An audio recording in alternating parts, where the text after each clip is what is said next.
Welcome to week number 6 of Side Piece Poker. My name is Matt Rosga, and thank you as always for being here and taking the time out of your day to watch my content. Today marks the first video of February, which will be the second month out of 12 months that will be the project that is Side Piece Poker. Since today is the first video of the month, it will be relatively short. I will start the video by recapping the poker I played this week, doing a little bit of poker evaluation to see how I'm playing, and then I'll be introducing a new segment called Learn With Me, and closing out the video by taking a look at our casino of the week. So without further ado, let's dive into the poker I played this week. The poker I played this week was played at Horseshoe Casino in Baltimore, Maryland. I played on Friday, February 3rd in their 1-3 no-limit hold'em game. I bought in for $300, which is towards the top end of the range, which is $100 to $400. I played for around 2 hours, and I walked away from the table with a, ready for this? Strong start to February, $309. Take a look at this beautiful picture of my chips. We just really love to see it. Now that we know where I played, let's take a look at how I played. Overall, I felt like I played pretty well.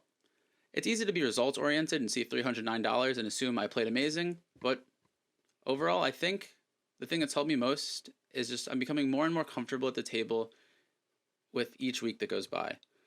I'm figuring out which hands I enjoy raising and kind of refining the story that I'm telling at the table, finding the balance of how many bluffs I want to play, and really balancing what feels comfortable for me and what I'm finding is effective at like a particular type of game compared to what might be optimal, what might be GTO, some terms that I'll cover later on in the Learn With Me segment.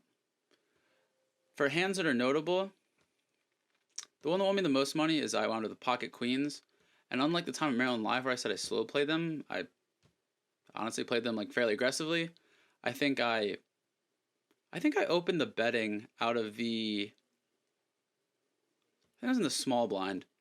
I think I opened it to $30, I want to say. Got 2 callers, and then like a low inconsequential flop came, not suited, not super connected. Bet out, I think another 30, another 2 callers. On the turn, like an inconsequential turn, bet like another 25. I think 25 was my turn bet. I sized down a little bit, hoping to price in some people that I might be beating, which I don't know if that was the best move, because maybe that lets like an ace or a king stick around. But then the turn, or the river, sorry, was also inconsequential. So I was in second position. I might have been wrong on the original positioning. But the person that was first to act checked. I checked, expecting the guy in last position to raise, and then I would call him with my queens. But he checked through, and I believe one of them had a pair of 9s, and the other had a pair of 4s. So they were set mining and calling my bets. So like, that was a nice, like, what, 150? Almost $200 scoop. That was nice. That was a big fuel for the day. Another one that was nice is, I think I had ace-8 of clubs that just connected on the turn. I had a nice little flush. I'm pretty sure the guy folded to my river bet, but that was another like $100 pot. So that was nice. It was a good day overall. There was one spot I found pretty interesting that I wasn't the most comfortable with, and I think it's something I'm going to have to think about in the future. So I got pocket jacks. I can't remember what position I was in. It was somewhere middle position. So I raised it up to 25, and I get one caller that was a kid around, I believe he was around my age. We were playing similar tight aggressive all day. It's probably like an hour and a half in. So I get my jacks. I raise him up a little bit. He calls, and then a fairly inconsequential turn comes, and he barrels for 50. So that like tells me aces or kings. I mean, maybe ace king, maybe he's bluffing. Like, sure, I could have called him down. I decided not to. I folded the 25, like with the jacks. I really think he's not giving me any other action there, unless it's aces or kings. He's not leading out 10s for 50. But who knows? Maybe I'm wrong. Maybe that was nitty. Hard to say. If you're the guy who was playing and somehow you were at the table, let me know. But I think the odds are pretty low. So that's my poker eval for the week. My main message is like I'm just feeling a lot more comfortable at the table. This is what, the 9th session of Side Piece Poker, and I really think just each time is more and more comfortable. They say like the best way to learn is by playing, and so it's nice to be profitable. I'm gonna try not to get lost in the fact that I won and more focus on how I feel playing. All right, I feel confident, and as you'll see, I've played once or twice since making this video, or I guess like since when this video will be released. No, since looking back on this video, that's what I'm looking for. Played twice since, and they're both winning sessions. But for this week, the first week of February, I profited $309. So that's our poker valuation. Let's take a look at a new segment I'll be calling Learn With Me. Each month, I'm going to be trying to establish a new focus, which for this month I'm calling our February focus. Nice little alliteration right there.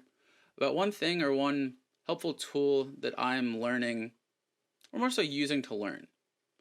I'm going to try to keep them brief and relatively simple because maybe you're a beginner to poker, or maybe you're in my spot where you're like a year in, and you want something that's not too advanced, maybe not too basic, but it'll help you on your own poker journey.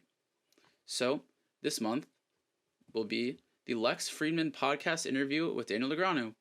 Honestly, I love this podcast, and I really like Daniel Negreanu. He's one of my favorite poker players, and I think this clash of the two worlds makes for a very great 2-hour interview.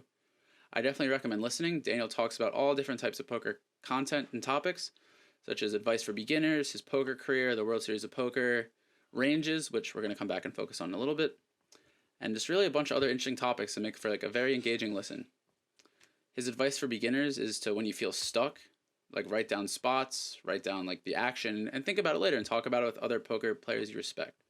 And so that's kind of what I'm trying to do with that poker valuation topic I just covered, where I felt stuck on a hand with jacks. I just, not necessarily stuck, but I didn't feel the most comfortable. Whereas you want to feel comfortable. And I'm thinking about it and going back and like, who knows? Maybe I could have raised, maybe I could have just called him and hoped for a jack, but like, I felt I was very behind based on the action, and we're not going to try to hit a 2-outer for most of my stack. What else? My February focus based on this podcast is going to be thinking in terms of ranges. So Daniel covers this during his podcast interview, and it basically is a different type of framework to think about poker. He talks about how in his, I guess, rise, the early 2000s poker era, the whole mindset was try to figure out what hand your opponent has. But it's shifted from that to sort of like a funnel, as he talks about it, where it's called ranges, where you're thinking about what hands will my opponent have done their action with, and do I beat that? So here's an example range. As you can see in the top left quadrant, it is aces, and in the bottom right, it is twos. And as you go along the top to the right, it is suited, and you go down to the left, it is offsuit. So this chart indicates where you should open raise or different actions based on like the parameters that the person making the range set.